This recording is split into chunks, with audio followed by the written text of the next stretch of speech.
भारत माता की, भारत माता की, मासू महाराज की, मासू महाराज की।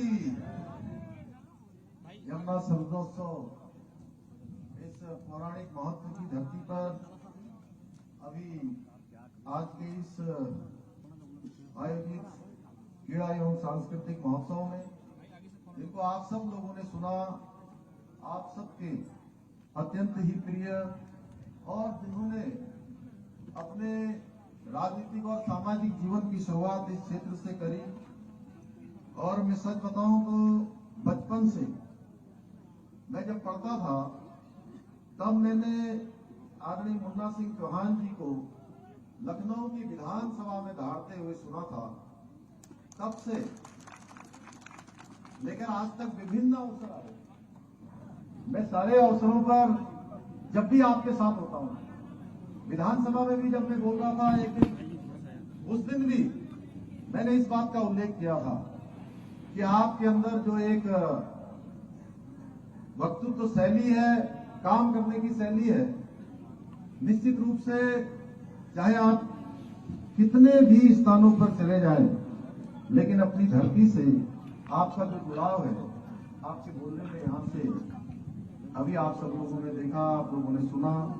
ऐसे हमारे विकास नगर क्षेत्र के लोकप्रिय जनप्रिय विधायक आदरणीय मुन्ना सिंह चौहान जी, और मैं सच बताऊं तो पिछले वाले कार्यक्रम में भी मधु जी ने बुलाया था, उस कार्यक्रम में भी हम लोग पहुंचे थे। और आज के अवसर पर उन्हीं के आमंत्रण पर और भाई मठोर सिंह चौहान जी के आमंत्रण पर आप सबके बीच में आने का अवसर प्राप्त हुआ। आदरणीय मधु चौहान जी, आदरणीय मठोर सिंह जी, भीम सिंह चौहान जी, रितेश असवाल जी, सौराज सिंह चौहान जी, अर्जुन सिंह चौहान जी, दया राम चौहान जी, श्री चंद्र मोहन सिंह तोमर जी, रणवीर सिंह तोमर जी, वीरेंद्र सिंह चौहान जी, जवाहर सिंह चकित जी, अनिल चावना जी, छावनी परिषद के उपाध्यक्ष रेशमा चौहान जी, हमारी ब्लॉक प्रमुख आदरणीय मठोर सिंह जी की श्रीमती, और मंचासीन हमारे आए हुए सभी अतिथिगण, सभी दूर दूर से पधारे आज के इस कार्यक्रम में, मेरे सभी भाइयों बहनों, बड़े बुजुर्गों, नौजवान साथियों, उपस्थित हमारे खिलाड़ियों भाइयों, मैं आप सबका इस शानदार कार्यक्रम में आप सबका अभिनंदन करता हूं। उत्तराखंड कबड्डी एसोसिएशन द्वारा आयोजित यह विशाल खेलकूद प्रतियोगिता एवं सांस्कृतिक कार्यक्रम उत्तराखंड के युवा खिलाड़ियों और कलाकारों को अपनी प्रतिभा का प्रदर्शन करने के लिए एक शानदार मंच यहाँ पर प्रदान करता है। और मैं आप सबकी इस अपार संख्या को देखकर कह सकता हूं कि अब पहाड़ की जवानी और पहाड़ का पानी ये दोनों बेकार जाने वाले नहीं।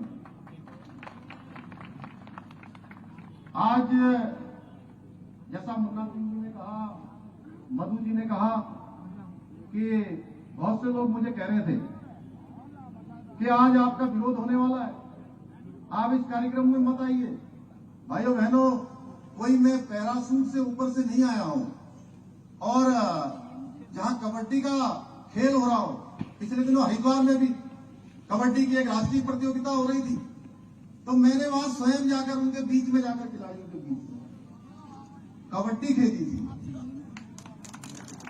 अरे भैया, जहां हमारे इतने खिलाड़ी हो, वेद व्यास की धरती हो, पौराणिक स्थान हो, मां यमुना का ये शानदार तट हो, तो वहां कैसे ना आता। आप लोग मेरे भाई हैं, सखा है, और इस जौनसार भावर की धरती से ये मासू देवता की कृपा से सेवा का अवसर मुझे मिला है। और मैंने कहा भैया कितना भी विरोध हो, मुन्ना भाई साहब सशंकित हो रहे थे, कहीं ऐसा तो नहीं कि प्रशासन के लोग, शासन के लोग रात भर से मुझे कह रहे थे नहीं वहां बहुत विरोध होने वाला, मत जाइए। मैंने कहा मैं विरोध करने वालों से पूछूंगा कि अरे भाई विरोध किस बात का, क्या इस बात का विरोध है क्या कि 22 सालों में जो प्रश्न मेरे मन में आ रहे हैं कि 22 सालों में उत्तराखंड राज्य को बने हुए हो गए, क्या किसी मुख्यमंत्री ने नकल करने वालों को अभी तक जेल की सलाखों के पीछे डाला क्या? इसका जवाब मैं आप ही लोगों से पूछना चाहता हूं भाइयों बहनों। ये प्रश्न केवल मेरा नहीं है, ये प्रश्न हमारे पूरे उत्तराखंड के 1,25,00,000 भाई बहनों का है। आप बताइए कि 22 साल के इतिहास में नकल माफियाओं की गर्दन में पहली बार किसने हाथ डाला है? किसने 60 लोगों को जो लगातार नकल में करके हमारे प्रदेश को कैंसर जैसी बीमारी, एक गरीब माता पिता के बेटे के पास, बेटी के पास कौन सा धन होता है, कौन सी पूंजी होती है? वो केवल शिक्षा होती है भाइयों बहनों। और उस पर भी अगर डाका पड़ जाए, उस पर भी डकैती हो जाए, तो उनके पास क्या बचेगा? मैं जानता था भाइयों बहनों कि ये स्थिति उत्पन्न होगी। मुन्ना भाई साहब, आपको मैंने कभी जिक्र नहीं किया, लेकिन मैं बताना चाहता हूं आज इस मंच से कि मुझे मालूम था कि ये जो निर्णय मैं ले रहा हूं, इसमें एक नहीं 60 लोगों को जो अभी तक जेल की सलाखों के पीछे भेजने का काम किया है, उसका परिणाम ये जरूर होगा कि मैं आपके कार्यक्रम में आ रहा हूं, अपने भाइयों बहनों के बीच में आ रहा हूं, जौन साहब भाबर की धरती पर आ रहा हूं, कालसी की धरती पर आ रहा हूं, मां यमुना के किनारे आ रहा हूं, तो कुछ लोग हमको डराने का काम करेंगे, कुछ लोग हमको संदेह में डालने का काम करेंगे। मैंने कहा किसी कीमत पर नहीं हो सकता। भाइयों बहनों, मैं ये प्रश्न आप ही लोगों से पूछना चाहता हूं, किसकी सरकार में आरोपियों को जेल पहुंचाने का काम हुआ? किसकी सरकार में गड़बड़ियों के संकेत मिलते ही सारी परीक्षाएं रद्द की गई? भाइयों बहनों, किसकी सरकार में इतनी सारी भर्ती परीक्षाएं रद्द होने के बाद फिर से आयोजित की गई? किसने भारत का सबसे कठिन कानून बनाया? कौन सी सरकार है जिसने आज इस नकल के क्षेत्र में अपराध करने वालों को, नकल में पकड़े जाने वालों के लिए 10 साल की सजा का प्रावधान, उम्र कैद की सजा का प्रावधान, उसकी सारी संपत्ति जब्त करने का प्रावधान, और जो पकड़ा जाएगा भाइयों बहनों, वह जो परीक्षा में भाग लेने वाला परीक्षार्थी होगा, अगर वह पकड़ा जाएगा तो उसको आगे चलकर 10 वर्षों तक किसी भी परीक्षा में भाग लेने का कोई अवसर प्राप्त नहीं होगा। भाइयों बहनों, ये सबसे हिंदुस्तान का सख्त कानून बनाने का काम हमने किया है। भाइयों बहनों, किसकी सरकार में गड़बड़ियों के संकेत मिलते ही परीक्षा रद्द की गई? भाइयों बहनों, किसने भारत का सबसे कड़ा कानून बनाया? ये प्रश्न मैं आपके सामने छोड़ता हूं। इसके अलावा ऐसे कौन से लोग हैं जो आज युवाओं को आगे कर रहे हैं, नौजवानों को आगे कर रहे हैं, हमारे बेटे बेटियों को आगे कर रहे हैं, जिनका भविष्य बनाने के बजाय उनके भविष्य को बर्बाद करने का काम कर रहे हैं? वो कौन लोग हैं? ये प्रश्न केवल मेरा नहीं है, ये प्रश्न मंच में बैठे हुए लोगों का भी नहीं है, ये प्रश्न हमारा सबका है, सामूहिक है। इस प्रश्न का उत्तर हम सबको खोजना होगा। भाइयों बहनों, कहीं नकल माफिया को बचाने के लिए कोई संगठित शक्ति तो कार्य नहीं कर रही है, यह भी हम सबको सोचना होगा। मेरे युवा साथियों, मैं स्वयं को पूरे मामले को देख रहा हूं और आप सभी को विश्वास दिलाता हूं, किसी भी प्रकार से युवाओं के हितों के साथ कोई अन्याय नहीं होने दिया जाएगा। अब अगर कहीं कोई नकल में पकड़ा जाएगा, पर्चा लीक होगा, कोई पेन ड्राइव पर नकल करवाएगा, तो उसके लिए उम्र कैद की सजा का प्रावधान भी हमने नए इसमें कानून में किया है। भाइयों बहनों, क्योंकि मेरा लक्ष्य है नकल माफिया का पूरी तरह से सफाया, साफ सुथरे ढंग से भर्ती परीक्षाएं आयोजित करना। तीसरा है भविष्य में किए जाने वाली सभी भर्ती परीक्षाओं की पारदर्शिता सुनिश्चित करना। भाइयों बहनों, मैं आपको विश्वास दिलाता हूं, आपका ये भाई, आपका ये बेटा, आपका ये मित्र, आपका ये मुख्य सेवक आपको कभी निराश नहीं होने देगा। विरोध करने वालों का भी मैं स्वागत करता हूं, क्योंकि उनको भी पता है अगर ये कोई काम कर सकता है तो केवल और केवल हमारे देश के यशस्वी प्रधानमंत्री मोदी जी के मार्गदर्शन और निर्देशन में आपका भाई ही कर सकता है, पुष्कर सिंह धामी ही कर सकता है जो इस प्रकार के निर्णय ले सकता है। इसलिए भाइयों बहनों, मैं आज के अवसर पर आप सभी का अभिनंदन करता हूं, आप सभी का मैं स्वागत करता हूं कि आप सब लोग इतनी बड़ी संख्या में, और अभी मुन्ना भाई साहब बता रहे थे कि ये कार्यक्रम हमारा लगभग 1 बजे होना था, मधु जी बता रही थी, और कार्यक्रम चूंकि नियत समय से पहले हो गया, लेकिन उसके बावजूद भी आप इतनी बड़ी संख्या में आए। मैं आप सबका हृदय से अभिनंदन भी करता हूं, आपका स्वागत भी करता हूं, आपको शुभकामनाएं भी देता हूं, अपने खिलाड़ी भाइयों को भी शुभकामनाएं देता हूं। भाइयों बहनों, आज हमारी युवा प्रतिभाओं का ही कमाल है कि आज विश्व पटल पर भारत नए नए इतिहास गढ़ने का काम कर रहा है। आदरणीय प्रधानमंत्री जी के नेतृत्व में भारत फिर से आज दुनिया का सिरमौर भारत बनने की ओर अग्रसर है। इसके कई सारे उदाहरण हमारे सामने हैं। अभी मुन्ना भाई साहब ने यहाँ से बताया कि इस प्रकार से रूस यूक्रेन युद्ध के समय में दोनों ही देशों के लोगों ने माननीय प्रधानमंत्री मोदी जी के आह्वान पर 4 दिनों का युद्ध विराम किया था, और उस युद्ध विराम में जहां भारत के हमारे बेटे बेटियां उस देश से आसानी से, शांतिपूर्ण तरीके से, सुरक्षित तरीके से बाहर निकल कर आए, वहीं ऐसे देश जो रात दिन हमारे खिलाफ षड्यंत्र करते रहते हैं, आतंकवादियों को भेजते हैं, अलगाववादियों को भेजते हैं, उन देशों के बच्चों को भी रूस यूक्रेन की सीमा से बाहर आने के लिए भारत के तिरंगे को अपने कंधे पर लेना पड़ा था। भाइयों बहनों, यह है नया भारत। और इतना ही नहीं, आज G20 के रूप में 20 दुनिया के प्रमुख देश, उन प्रमुख देशों की अध्यक्षता का काम, 9 इनवाइटी देशों का, 15 अंतर्राष्ट्रीय संगठनों का नेतृत्व और अध्यक्षता करने का दायित्व भी भारत को मिला है। भाइयों, भारत की सरकार को मिला आदरणीय प्रधानमंत्री मोदी के नेतृत्व में, और हम सब गौरवशाली, हम सबको गौरव होना चाहिए कि इसके 2 कार्यक्रम हमारे उत्तराखंड के अंदर भी हमको मिले हैं। भाइयों बहनों, इसके साथ साथ इस वर्ष को 2023 को मिलेट वर्ष के रूप में घोषित किया गया है। भारत सरकार के आह्वान पर ये मिलेट वर्ष के रूप में, और हमारे यहाँ का जो पारंपरिक रूप से उगाया जाने वाला अनाज है, उसको भी भारत और दुनिया के अंदर मान्यता प्राप्त हो रही है। भाइयों बहनों, आज खेल और कला के क्षेत्र में अंतर्राष्ट्रीय स्तर पर भारत अपने सामर्थ्य का परिचय करा रहा है। सर्वश्रेष्ठ उत्तराखंड बनने की ओर हम लोग आगे बढ़ रहे हैं। आज जिस प्रकार से सर्वश्रेष्ठ उत्तराखंड के निर्माण के लिए युवाओं का सशक्तिकरण एक मुख्य कार्य है, जिस हेतु हमारी सरकार पूरी तरह से संवेदनशील है।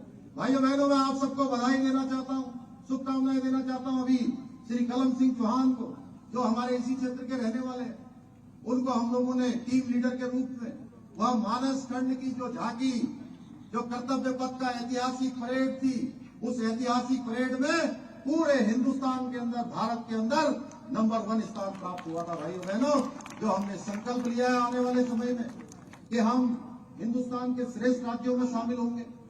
भारत जब हमारे उत्तराखंड का 25 साल पूरा होगा, जब हम रजत जयंती वर्ष मना रहे होंगे, उस समय भाइयों बहनों हम हिंदुस्तान के श्रेष्ठ राज्यों में शामिल हो, उसके लिए लगातार हमारी सरकार काम कर रही है। विकल्प रही संकल्प के साथ हम काम कर रहे हैं। हमारे खिलाड़ी भाइयों को उचित प्रोत्साहन मिले, इसका भी प्रावधान हमने नई खेल नीति में किया है। मेरा मानना है, क्योंकि पहले कहते थे लिखोगे पढ़ोगे तो बनोगे नवाब, और भाइयों बहनों अब कहते हैं लिखोगे पढ़ोगे तो बनोगे नवाब, और खेलोगे कूदोगे तो भी बनोगे। अरे भाई, कुछ बोल ही नहीं रहे आपको। कितने सारे खिलाड़ियों का हम लोग उत्साहवर्धन करने के लिए आए हैं। बनोगे स्टार। अरे इसमें तो ताली बजा दीजिए सब लोग। खिलाड़ियों ने, नाराज है बच्चे। हमने युवा खिलाड़ियों के लिए नौकरियों में खेल कोटा भी पुनः प्रारंभ करने का निर्णय लिया है। भाइयों बहनों, आप सभी युवा नए भारत और नए उत्तराखंड की समृद्धशाली न्यू है, आप फाउंडेशन है। हमारी डबल इंजन की सरकार राज्य के सर्वांगीण विकास के लिए अपनी नींव को सशक्त बनाने के लिए प्रतिबद्ध है। मुझे विश्वास है कि इस यमुना स्वर्णोत्सव में प्रतिभाग कर रहे हमारे युवा खिलाड़ी, कलाकार भविष्य में राष्ट्रीय और अंतर्राष्ट्रीय स्तर पर हमारे प्रदेश, उत्तराखंड और देश का नाम रोशन करेंगे। मुझे पूरा विश्वास है कि आप सभी को युवा साथी, हमारी युवा सरकार के जो सर्वश्रेष्ठ उत्तराखंड, श्रेष्ठ उत्तराखंड, विकल्प रहित उत्तराखंड का जो संकल्प है उसे अब पूरा करने में निश्चित रूप से अपना योगदान देंगे। आज के अवसर पर हमारे मठोर सिंह जी ने, आदरणीय मधु जी ने और आदरणीय मुन्ना भाई साहब ने पिछली बार भी जब हम बघेड़ी इलाके में गए थे तो कुछ घोषणाएं वहां पर करी थी, एक तो छूट गई थी। एक तो इन्होंने कहा है प्राथमिक स्वास्थ्य केंद्र कालसी का 2018 में स्वास्थ्य केंद्र के मानकों के लगभग इसका विस्तार किया जाना है, उच्चीकरण किया जाना है। यहाँ पर उच्चीकरण हो गया है लेकिन स्टाफ इत्यादि की कमी है। उस स्टाफ का प्रारूप बनाकर उसको स्वीकृत किया जाएगा और उसके पदों को भरने का काम किया जाएगा। इसके साथ साथ विकासखंड कालसी के अंतर्गत इच्छाड़ी खड़ा स्टोन नदी में नगाया, थात, पजलेट, टिलानी, हिटिया, थात, बोहा, डांडा तक पेयजल योजना इसका निर्माण किया जाएगा। भाइयों बहनों, विकासखंड कालसी के अंतर्गत ग्राम दोहा से घंटा तक मोटर मार्ग निर्माण किया जाएगा। विकासखंड कालसी के अंतर्गत कालसी बोराखाई मोटर मार्ग ग्राम खतार व कोपटी तक इसका मोटर मार्ग का निर्माण किया जाएगा। और साथ ही विकासखंड चक्राता के अंतर्गत खाटवा मोटर मार्ग के किलोमीटर 3 से कुलाघाट पोखरा तक मार्ग का नव निर्माण किया जाएगा।